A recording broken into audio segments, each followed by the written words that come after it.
रेवाड़ी के गांव डहीना दीपालपुर में मासूम बच्चों की सेहत के साथ खिलवाड़ करने का मामला सामने आया है, जहां आंगनबाड़ी केंद्र में बच्चों को भीषण गर्मी में कीड़े लगी मूंगफली वितरित कर दी। ग्रामीणों ने कहा कि खराब मूंगफली खाने से बच्चे बीमार हो गए हैं। अब ग्रामीणों ने बच्चों के भविष्य के साथ खिलवाड़ करने वाले कर्मचारियों के खिलाफ कार्रवाई करने की मांग को लेकर जिला प्रशासन को शिकायत की है।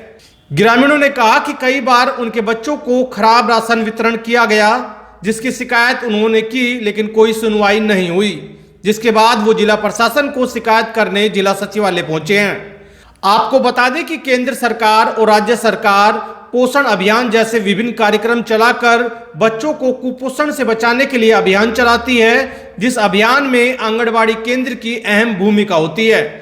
लेकिन अधिकांश सामने आता है कि सड़ा हुआ राशन बच्चों को वितरित किया जाता है। पिछले दिनों जब आंगनबाड़ी कार्यकर्ताओं की हड़ताल चल रही थी, तब भी एक्सपायरी डेट या बिना डेट के मिल्क पाउडर पोषण अभियान के तहत वितरित किए गए थे, और अभी खराब मूंगफली बच्चों को वितरित करके बच्चों के स्वास्थ्य के साथ खिलवाड़ किया गया है। इस मामले में अधिकारी कहते हैं कि उन्हें अभी शिकायत नहीं मिली है। जहां तक आंगनबाड़ी केंद्रों पर मूंगफली के वितरण की बात है, तो 5 महीनों से आंगनबाड़ी केंद्रों पर मूंगफली नहीं भेजी गई है। जो मूंगफली पहले भेजी गई थी, उनकी एक्सपायरी डेट अप्रैल माह में थी, इसलिए वो नहीं जानते कि आंगनबाड़ी केंद्र में ऐसा राशन क्यों वितरित किया गया। बहरहाल ये जांच का विषय है कि किसके कहने पर बच्चों को खराब मूंगफली बांट दी गई। जरूरी है कि निगरानी की जाए और ये सुनिश्चित किया जाए कि सरकार की तरफ से जो राशन जारी किया जाता है वो सही तरीके से बच्चों तक पहुंच पाए। बढ़िया राशन वो नहीं देती है, और जो खराब राशन है वो बांट रही है, कह रही आगाते ऐसा राशन आता है।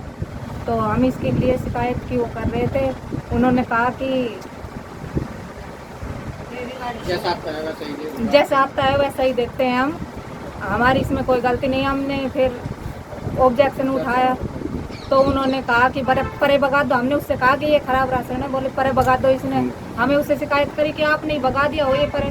बोली मेरे तो जो आगे से राशन आएगा वो तो मैं दूंगी, मैं क्यों भगाऊंगी। जी गेहूँ आए थे, अब के गेहूँ और चावल और तेल ये सब चीज़ मिली थी, तो हमें गेहूँ नहीं दिया गया। बोले गेहूँ मेरे पास खत्म हो गए, तो गेहूँ के बटकी चावल दिए गए, वे भी 1 किलो चावल दिए गए। बोली मेरे पास यही राशन आता है। और कहीं दाल बांट देती है, कहीं मूंगफली बांट देती है। गांव में जो राशन बांटा है वो दाल का बांट दिया, वहाँ दाल दे दी। हमारे से जो कॉलोनी में राशन बांटा गया वो मूंगफली दे दी। कहाँ का मामला है, कौन से गांव की? जी डहीना दीपालपुर से। ये जी जो मूंगफली की और ये जो राशन की शिकायत है, वो ही उसी शिकायत की वजह मैं भी आई हूँ। और मेरे लड़के को आते के साथ जैसे बच्चों ने खाया ये राशन, तो मेरे लड़के को भी उल्टी हुई थी। जब दवा दे दी, जब आराम पड़ गया, फिर मैंने वो सरपंच से बोली, सरपंच ने भी खाया था ये मूंगफली। जब सरपंच बोला कि ये तो खाने की लायक ही नहीं है जी, तो उसकी एक्सपायरी डेट 3 महीना है जी। तो 24 जनवरी के बाद फरवरी, मार्च, अप्रैल को उसकी वो एक्सपायर हो गई। वो पता नहीं कैसे रखी है, वर्कर ने क्यों वितरित नहीं की, इसलिए हमारे हमें कोई ज्ञान नहीं है। वो आरोप भी लगा रहे कि वहाँ से सामान भी लेके जाते हैं, चोरी कर ले जाते हैं। ऐसी कई बार शिकायतें होती है। वो तो गांव के लोग, हमारे पास तो शिकायत आई नहीं जी। हमारे पास शिकायत आती तो हम शायद उसका समाधान करते।